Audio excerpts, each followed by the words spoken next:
Hello दोस्तों, नमस्कार, सत श्री अकाल। एक बार फिर से आप सभी का स्वागत है आर्कविला इंटीरियर्स पे। अगर आप इस चैनल पे पहली बार विजिट कर रहे हैं देन प्लीज़ चैनल को सब्सक्राइब कर लें, साथ में बेल आइकन होगा उसको भी प्रेस कर दीजिएगा, जिससे फ्यूचर की अपकमिंग वीडियोस की नोटिफिकेशन आपको सबसे पहले मिलेंगी। सो आज की इस वीडियो में हम डिस्कस करने वाले हैं कि जो वार्डरोब्स के शटर्स होते हैं, डोर होते हैं, या हम जिसको पल्ला बोलते हैं, अगर उसमें बेंडिंग की इशू आ रही है सो उसको हम कैसे ठीक कर सकते हैं, कैसे रिजॉल्व कर सकते हैं। देखिए, टोटल दो सिनेरियोज हो सकते हैं। पहला, जब आप घर में फर्नीचर काम करवा रहे हैं, फॉर एग्जांपल आप वार्डरोब बनवा रहे हैं एंड उस टाइम पे जो आप वार्डरोब के शटर्स बनवा रहे हैं या जो पल्ले आप बनवा रहे हैं उसमें अगर बेंडिंग आती है तो उसी टाइम उसको कैसे ठीक करना है, पहली चीज़। दूसरी, मान लीजिए आपने वार्डरोब बनवा दिया है एंड 1 साल 2 साल 3 साल जितने भी टाइम बाद अगर बेंडिंग की समस्या आ रही है सो उस टाइम कैसे उसको ठीक करना है, इन दोनों सिनेरियोस पे हम फोकस करेंगे एंड टोटल आपको 4 सॉल्यूशन मैं देने वाला हूं। बेस्ड ऑन द सिनेरियो आप जो है इन चारों में से कोई एक सॉल्यूशन को अप्लाई कर सकते हैं, जिससे बेंडिंग का इशू कभी भी नहीं आएगा। ओके, सो वीडियो बहुत ही इंटरेस्टिंग होने वाली है। आपसे रिक्वेस्ट है कि वीडियो को एंड तक देखिएगा, जिससे आपको जो भी जानकारी है वो अच्छे से समझ में आ जाए। सो चलिए फिर बिना किसी देरी के वीडियो को स्टार्ट करें।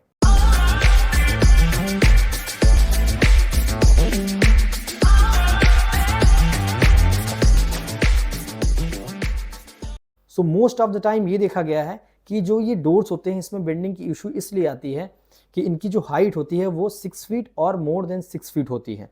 ओके, जैसे वार्डरोब की ले लेते हैं, या अगर आप मंदिर बनवा रहे हैं तो मंदिर का जो शटर होता है उसकी हाइट ज़्यादा ही होती है, 6 फीट 7 फीट ऐसा होता है। ओके, अगर आप बड़ी हाइट का मंदिर बनवा रहे हैं तो ये पहला रीज़न है। दूसरा रीज़न है कि रॉन्ग सेलेक्शन ऑफ मटेरियल। अगर आपने मटेरियल का सिलेक्शन ही रॉन्ग किया है तो उस सिनेरियो में जो है बेंडिंग की इशू आएगी। अगर आपको ये जानना है कि करेक्ट मटेरियल क्या है तो आई बटन पे क्लिक करके वीडियो देख सकते हैं। मैंने डिटेल में डिस्कस किया हुआ है कि बेंडिंग क्यों आती है and what is the right material, क्या सही मटेरियल है जिससे आपको जो ये डोर या शटर्स है उसको बनवाना चाहिए। नाउ चलिए पहला सिनेरियो की बात करते हैं। आप अपने घर में नया नया वार्डरोब बनवा रहे हैं। ओके, नया नया वार्डरोब का काम करवा रहे हैं फर्नीचर का, एंड आप जब उसमें शटर बनवा रहे हैं या डोर जो पल्ला है उसको आप बनवा रहे हैं, वो जो है आपने रॉन्ग मटेरियल का सिलेक्शन से बनवा रहे हैं। लाइक प्लाई, आपने प्लाईवुड से जो है डोर या शटर आप बनवा रहे हैं। ओके, उस टाइम क्या होता है कि देखिए, जो वार्डरोब का जो विड्थ होता है, ओके, शटर का जो विड्थ होता है नॉर्मली 1.5 फीट होता है। ओके, 1.5 फीट होता है। सो 1.5 feet cross 7 feet means 7 feet की हाइट होती है या 6.5 फीट की हाइट होती है, एंड जो उसकी चौड़ाई होती है वो अमूमन 1.5 फीट होती है। ठीक है, तो जब कारपेंटर प्लाई को कट करता है तो कुछ ही टाइम में देखेंगे कि बेंड की समस्या आने लगती है, वो बेंड हो जाता है। ठीक है, और बेंड किस तरह का होता है मैं आपको दिखा रहा हूँ, कुछ इस तरह का। जैसे ये देखिए, मैं ये मान लीजिए ये चौड़ाई है और ये हाइट है, तो ये 7 फीट का हाइट हो गया एंड ये 1.5 फीट की चौड़ाई हो गई। सो अगर मैं इसको ऐसे लेटा दूं तो आप देखेंगे कि कुछ इस तरह का बेंड आना, ये ज़्यादा यहाँ दिख रहा है, थोड़ा कम ही होता है लेकिन वो बेंड ऐसे बीच से उठा रहेगा, या इस तरह का पहला हो सकता है बेंड, या दूसरा होता है इस तरह का, ऐसे उठ जाएगा। ये दोनों ऊपर रहेंगे एंड सेंटर वाला पोर्शन फर्श से मीन्स जो सरफेस होता है उससे टच रहेगा। या अगर इसकी बात करें सो दोनों जो एंड पॉइंट है वो ग्राउंड से मीन सरफेस से टच रहेगा एंड जो सेंटर पोर्शन है वो उठा रहेगा। ओके, सो इस तरह का बेंडिंग इशू आती है। तो अगर मान लीजिए आपने प्लाई से बनवा रहे हैं, इस तरह का बेंड आ गया, तो उस केस में क्या करना है, फर्स्ट सोल्यूशन, पहला सोल्यूशन क्या है, देखिए ये है मान लीजिए प्लाई।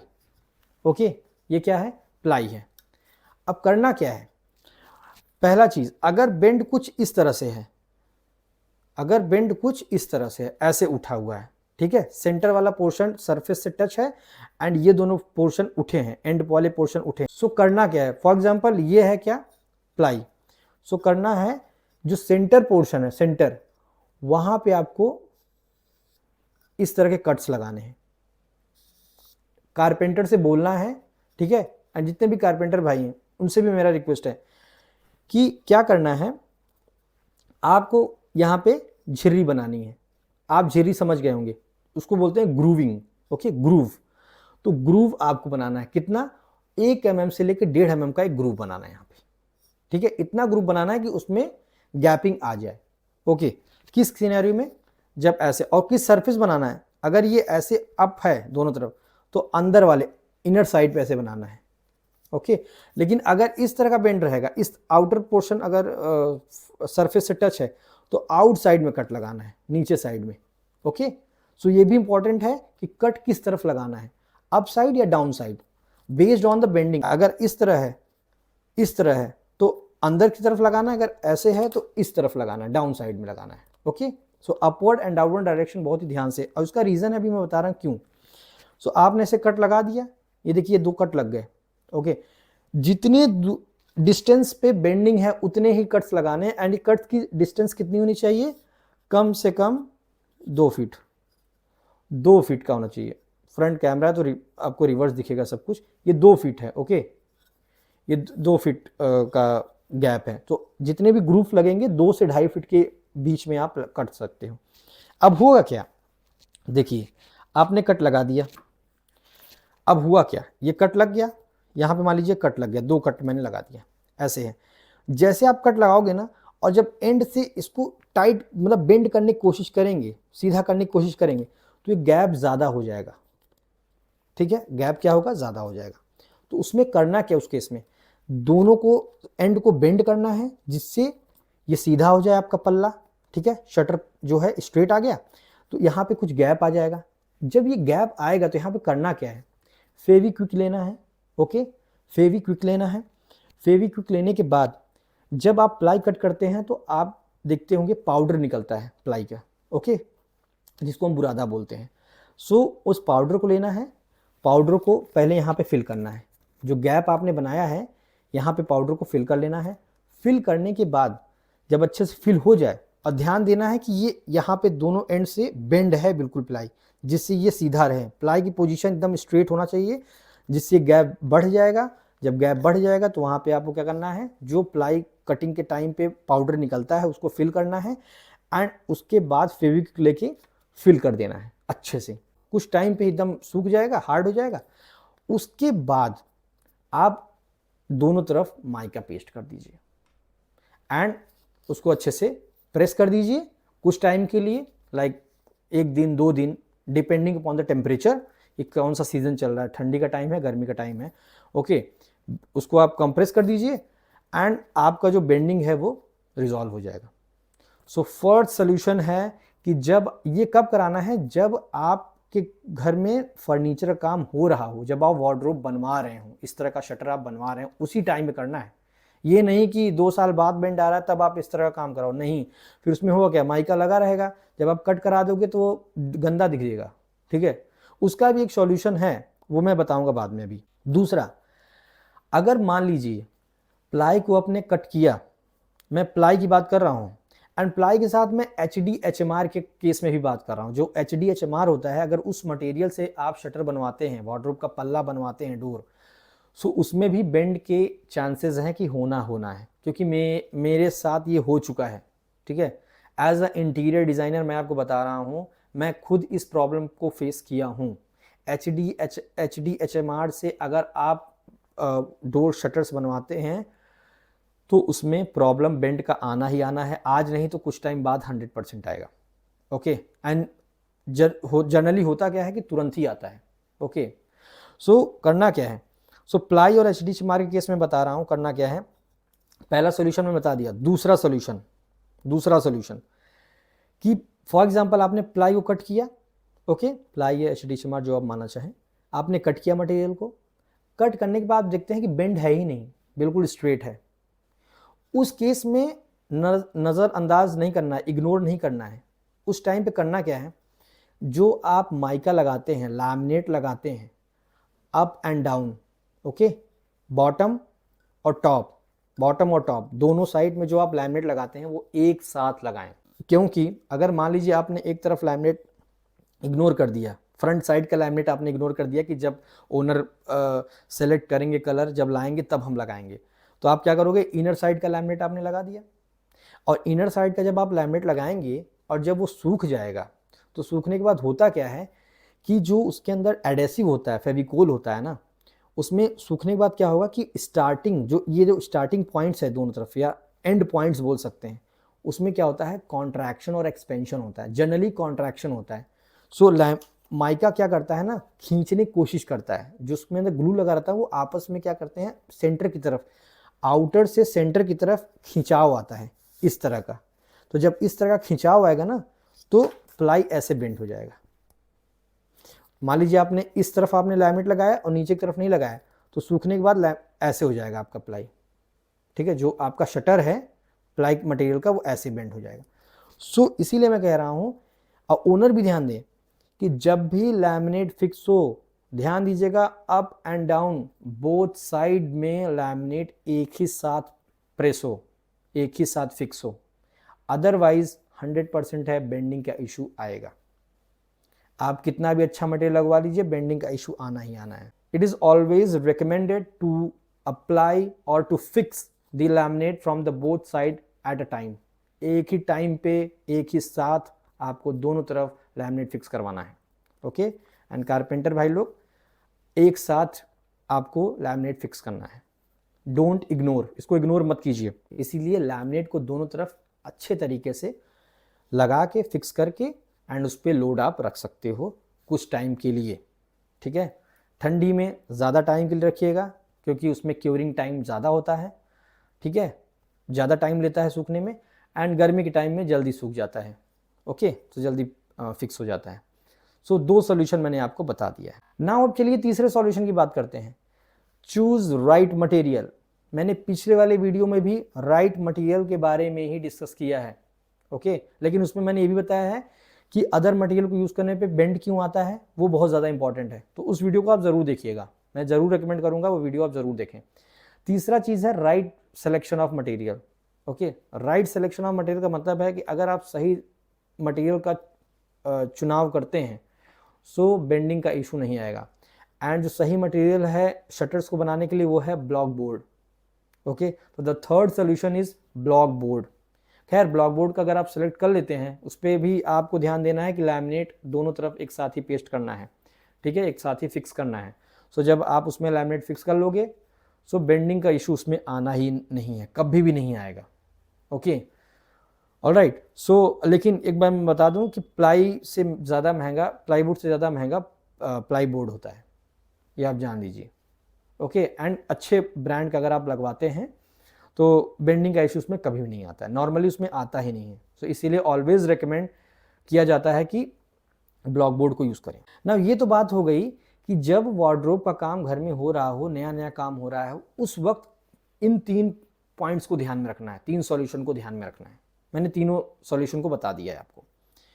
चौथा बात करते हैं, आपने अपने घर में ऑलरेडी फर्नीचर काम कराया हुआ है, वार्डरोब बनवा लिया है, एंड 1 साल 2 साल 3 साल जब भी टाइम के बाद बेंडिंग का इशू आता है, चाहे इस तरह का बेंड आए चाहे इस तरह का बेंड आए, दोनों के केस में क्या करना है, अब भाई आपने काम तो करवा दिया है, बेंड आ गया, अब ये थोड़ी है कि उसमें इतना मटेरियल लग चुका है, लैमिनेट लग चुका है, कारपेंटर का चार्ज लग चुका है, सब कुछ बहुत चीज़ें लग चुकी हैं। ठीक है, अब आप ये थोड़ी सोचोगे कि उसको उठा के फेंक दें या उसमें कट्स लगवा दें। तो देखिए पहला सॉल्यूशन क्या है मैं आपको बता दूं, जो सबसे बेस्ट सॉल्यूशन है उसके लिए वो है डोर स्ट्रेटनर और डोर स्टिफनर। अगर आप हार्डवेयर के शॉप पे जाते हैं जहां फर्नीचर का सामान मिलता है, वहां पे आपको बोलना है कि हमको डोर स्ट्रेटनर दे दीजिए या डोर स्टिफनर। ओके, इप्को कंपनी का आता है जनरली, उसको आप ले लीजिए। ठीक है, परचेज कर लीजिए, एंड वो किस तरह का दिखता है वो भी मैं आपको अभी बताता हूँ। ओके, सो बेसिकली उससे क्या होगा, वो परमानेंट सोल्यूशन है, लेकिन मैं बता दूं उसकी कॉस्टिंग थोड़ी सी मतलब ज़्यादा होती है। लमसम वो 800 रुपये के आसपास आपको मिलेगा, एंड प्लस जो कारपेंटर आएगा काम करने वो अलग चार्ज लेगा, उसका फिक्सिंग चार्ज अलग होता है। सो वो थोड़ा कॉस्टली पड़ता है। लेकिन वो बहुत ही रेयर कंडीशन होता है। ओके, उसको रेयर कंडीशन में ही यूज़ करते हैं, और जनरली ये बेंडिंग सब में नहीं आता है। ओके, अगर अच्छे से कारपेंटर ने काम किया है तो ये बेंडिंग जल्दी नहीं आएगी, लेकिन अगर आ गया तो क्या करें उस सिनेरियो में। तो चौथा सॉल्यूशन है डोर स्ट्रेटनर और डोर स्टिफनर, उसको ही आपको यूज़ करना है। कैसा होता है, कैसा दिखता है, मैं आपको बताता हूँ, वो परमानेंट सॉल्यूशन है। ओके, एंड दूसरा सॉल्यूशन क्या है, अगर आप डोर स्टिफनर पे नहीं जाना चाहते हैं, सिंपल कट लगवाना है। कट लगवाने के बाद जो मैंने बताया था उसको दोनों तरफ से स्ट्रेट करना है, बेंड करके डोर को स्ट्रेट करना है। स्ट्रेट करने के बाद उसमें पाउडर भरना है, जो प्लाई का पाउडर होता है उसको भरना है, एंड उसमें हार्डनर भरना है। बट उसके साथ एक काम और करना है, जब आप हार्डनर भर दोगे ना, जो आप फेविक्विक वगैरह से आप उसको फिल करोगे, तो उसमें होगा क्या, वो कट्स दिखेंगे तो बहुत गंदे दिखेंगे क्योंकि लैमिनेट लगा होगा। ओके, तो उसमें करना क्या है, टी पत्ती आता है, इस तरह का कुछ टी पत्ती दिखता है, टी पत्ती को आपको साथ में उसमें लगवाना है। सो उससे क्या होगा, लुक भी मेंटेन रहेगा एंड डोर भी स्ट्रेट हो जाएगा। ओके, लेकिन वो एक 100% सॉल्यूशन नहीं है, क्योंकि उस वक्त क्या होता है ना कि फ्रंट से भी लैमिनेट लगा है, इनर साइड से भी लैमिनेट लगा है, कट करके आप स्ट्रेट कर रहे हो, सो उसमें चांसेस हैं कि फ्रंट वाला लैमिनेट में ब्रेकेज आ जाए। सो वो एक ऑप्शन है, बट मैं उसको रेकमेंड नहीं करूँगा। ओके, नाउ अब चलिए बात करते हैं जो डोर स्ट्रेटनर है, जो डोर स्टिफनर है, वो दिखता कैसे है और फिक्स कैसे होता है, वो मैं आपको बताता हूँ। सो जैसे आप ये स्क्रीन पे देख सकते हैं, यहाँ पे जो ये मैंने बोला ना डोर स्ट्रेटनर, ये आप साइड में देख सकते हैं, ये है डोर स्ट्रेटनर। ओके, कुछ इस तरह का डोर स्ट्रेटनर होता है, लगता है ये एल्युमिनियम का होता है बेसिकली, एंड ये दो पार्ट में आपको मिलेगा। ये जो पार्ट है, जो ये एरो बना है, ये है सेंटर पार्ट, एंड अप वाला पहला पार्ट हो गया, या डाउन वाला दूसरा पार्ट हो गया। सो ये दो पार्ट में आता है, ठीक है। सो जैसे आप यहाँ पे देख रहे होंगे, ये वाला जो लास्ट इमेज है, इसमें देखिए ये बेंड है कुछ, ठीक है, आउटवर्ड डायरेक्शन में बेंड है, बाहर की तरफ पल्ला बेंड है। सो इसमें किया क्या गया है कि पहले इसमें ग्रूव बनाया गया है, जो 18 mm का प्लाई होता है उसमें पहले ग्रूव बनाया जाता है, ठीक है, ऐसे कट लगाता है, पूरा थ्रू आउट लगाया जाता है। ओके, पल्ले में कट लगाया जाता है, ग्रूव बनाया जाता है, लेकिन स्टार्टिंग से कुछ डिस्टेंस को छोड़ा जाता है, दोनों तरफ से कुछ डिस्टेंस को छोड़ा जाता है। ऑलराइट, कितना छोड़ा जाता है, 95 mm। Okay, 95 mm means around 9.5 to 10 centimetre दोनों तरफ से छोड़ा जाता है, ठीक है, स्टार्ट यहाँ से भी और यहाँ से भी। दोनों तरफ से जो है छोड़ा जाता है डिस्टेंस। उसके बाद ग्रूव बनाई जाती है। ग्रूव बनाने के बाद क्या होता है कि दो स्टार्टिंग एंड एंड में, ठीक है, होल किया जाता है, नॉट थ्रू आउट होल नहीं किया जाता है।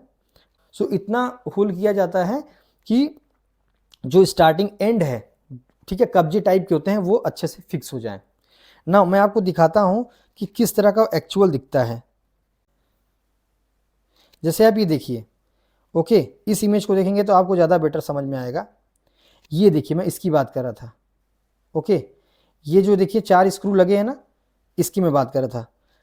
ऑलराइट, वहाँ पे स्टार्टिंग एंड में इसको फिक्स किया जाता है। सेंटर में जो होता है ना, वो सिलेंडर होता है, ठीक है, यहाँ पे एक सिलेंडर होता है, रॉड होता है, वो रॉड इससे पहले वाले और दूसरे वाले से क्या होता है, जुड़ा होता है। तो जब हम उसको रोटेट करते हैं क्लॉकवाइज या एंटी क्लॉकवाइज, तो ये जो पहला और दूसरा पार्ट है ना, ये आगे पीछे से अप डाउन भागता है, ठीक है। जिस तरफ बेंड होगा, जैसे ये बाहर की तरफ निकला है, तो इसको क्या करेंगे, एंटी क्लॉकवाइज इस तरफ घुमाएंगे। एंटी क्लॉकवाइज घुमाएंगे तो क्या करेगा, ये पुश करेगा दोनों पार्ट को, पार्ट 1 और पार्ट 2 को पुश करेगा। डोर ऐसे स्ट्रेट हो जाएगा। लेकिन वही अगर इनर साइड ऐसे बेंड हो, ठीक है, तो उसको क्या करेंगे, क्लॉकवाइज घुमाएंगे। जब क्लॉकवाइज घुमाएंगे तो क्या करेगा, दोनों पार्ट को, जो पार्ट 1 पार्ट 2 है, उसको अंदर साइड को पुश करेगा, ठीक है, खींचेगा। जब अंदर साइड खींचेगा तो वो इस तरह से ऐसे सीधा हो जाएगा।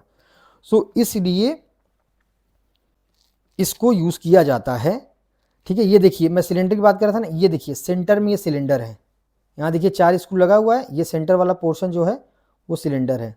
तो इसी को ही रोटेट करते हैं। रोटेट करने से क्या होता है, ये पहला और दूसरा पार्ट जो है अप डाउन, ओके, ये आगे पीछे मूव होता है। डोर स्टिफनर कुछ इस तरह का होता है। इसको कितने डिस्टेंस पे लगाया जाता है, देखिए स्टार्टिंग में कब्जा लगा होता है, तो कब्जे से थोड़ा सा डिस्टेंस मीन्स 2 इंच छोड़ के ही लगता है।